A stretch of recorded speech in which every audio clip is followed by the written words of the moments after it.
Hello everyone. Set 2024 में sandwich theorem का एक क्वेश्चन पूछा गया था। सैंडविच थ्योरम क्या कहती है कि मान लो हमारे पास कोई सीक्वेंस एन है। ये सीक्वेंस सी एन और बी एन के बीच में लाई करती है, यानी इससे एक बड़ी सीक्वेंस होगी सी एन और इससे एक छोटी सीक्वेंस होगी बी एन। और अगर सी एन और बी एन सीक्वेंसेस कन्वर्ज करती है किसी लिमिट एल को, तो फिर सीक्वेंस ए एन भी एल को ही कन्वर्ज करेगी। इसी का हम यूज करेंगे इस क्वेश्चन को सॉल्व करने के लिए। तो सबसे पहले इस सीरीज को हम एक्सपेंड कर लेते हैं।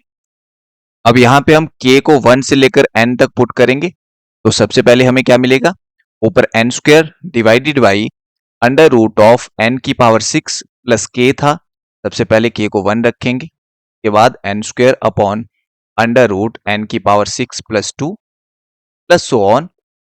और लास्ट में हमने k को n रखना है, यहां से हमें मिलेगा n की पावर 6 प्लस n। अब जैसे कि मैंने कहा कि हमें एक बड़ी सीक्वेंस चाहिए इससे Cn, तो बड़ी सीक्वेंस के लिए ये वाली इनइक्वालिटी यहाँ पे आनी चाहिए, यानी आगे जो मैं टर्म लिखूंगा वो बड़ी टर्म्स होनी चाहिए।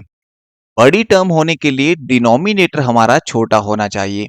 सबसे बड़ा डिनोमिनेटर यहाँ पे ये वाला था और सबसे छोटा ये वाला डिनोमिनेटर है। तो हम क्या करेंगे, इस सभी टर्म के नीचे सबसे छोटा वाला डिनोमिनेटर देंगे। डिनोमिनेटर छोटा होगा तो टर्म बड़ी हो जाएगी। अब कैलकुलेशन थोड़ी इजी हो जाए इसके लिए हम क्या करेंगे, इससे भी छोटा डिनोमिनेटर सबके नीचे रख देंगे। तो ऊपर था एन स्क्वायर और नीचे मैंने क्या कर दिया, इससे छोटा डिनोमिनेटर हमें मिलेगा अंडर रूट एन की पावर 6 और मैं ये डिनोमिनेटर सब टर्म के नीचे रख दूंगा। डिनोमिनेटर हमने छोटा कर दिया तो टर्म अपने आप बड़ी हो जाएगी, इसीलिए यहां पे मैंने ये वाली इनइक्वालिटी लगाई है। अब यहां से हमें क्या मिलेगा, एलसीएम आ जाएगा n की पावर 6 का अंडर रूट और n की पावर 6 के अंडर रूट को मैं लिख सकता हूं n क्यूब, क्योंकि अंडर रूट से पावर कैंसिल होगी तो यहां पे पावर 3 बचेगी। और ऊपर न्यूमरेटर में n square plus so on plus n square आएगा। अब कितनी बार आएगा उसका पता यहां से चलेगा। यहाँ पे 1 2 सो ऑन इस तरह से आगे n तक टर्म जा रही है, यानी 1 से लेकर n तक n टर्म्स है। यहाँ पे n स्क्वायर ऐड होगा n टाइम, और जब n square n time add होगा तो हमारे पास आएगा n इंटू एन स्क्वायर, यानी n टाइम्स n स्क्वायर। और ऊपर ये बन जाएगा n क्यूब, तो ये कैंसिल होगा n क्यूब के साथ, तो यहां पे हमें मिलेगा 1 और ये 1 होगा हमारा सीक्वेंस Cn, यानी कांस्टेंट सीक्वेंस यहां से हमें मिली। अब कांस्टेंट सीक्वेंस 1 है तो इसकी लिमिट भी फिर 1 होगी। अब इसी तरह से हम इससे एक छोटी सीक्वेंस फाइंड करेंगे।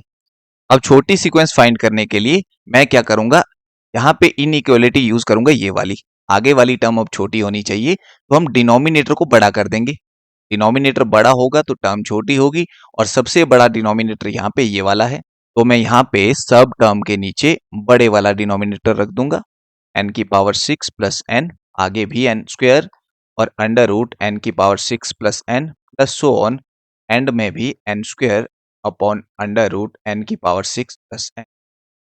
अब यहाँ पे भी एलसीएम हमारे पास आ जाएगा n की पावर 6 प्लस n का अंडर रूट और ऊपर n square plus so on n square आएगा, ये ऐड होगा n टाइम्स, तो ऊपर आ जाएगा n into N square, n time n square. अब ये वाली सीक्वेंस होगी bn, इसकी हमें लिमिट फाइंड करनी है, तो हम क्या करेंगे, ऊपर हमारे पास है n क्यूब, नीचे से यहाँ पे n की पावर 6 कॉमन निकाल देंगे और अंदर रह जाएगा इसकी जगह पे 1 और आगे रह जाएगा 1 अपॉन n की पावर 5।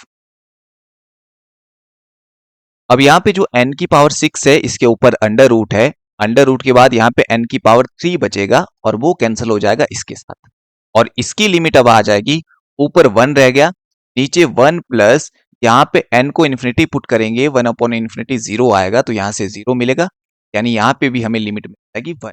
तो bn की लिमिट भी हमें 1 मिली, en की लिमिट भी हमें 1 मिली, इसका मतलब an की लिमिट भी 1 होगी। यहाँ से ऑप्शन डी हमारा सही ऑप्शन होगा।